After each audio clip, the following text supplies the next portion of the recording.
حسن شحاتة العناني. ونعم. أنا هو. ونعم. لا شلل ولا انقسام ظهر ولا شيء.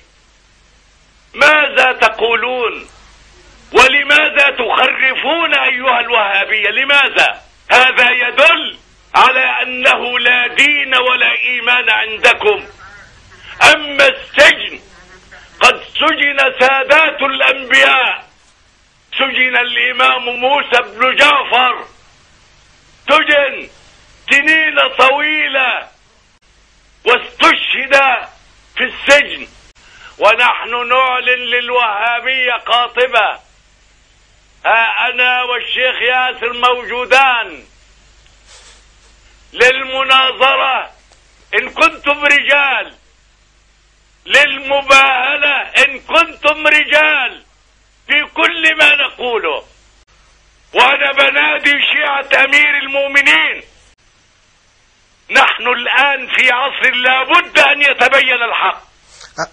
سمحت الشيخ، تعلموا من شيعة العراق.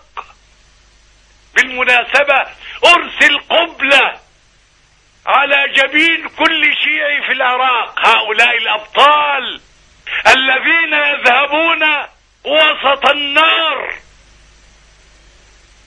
والدمار ويذهبون لزيارة الحسين. أحسنت. يا الله، هنيئا لكم. سمحت الشيخ، هنيئا لكم يا شيعة العراق.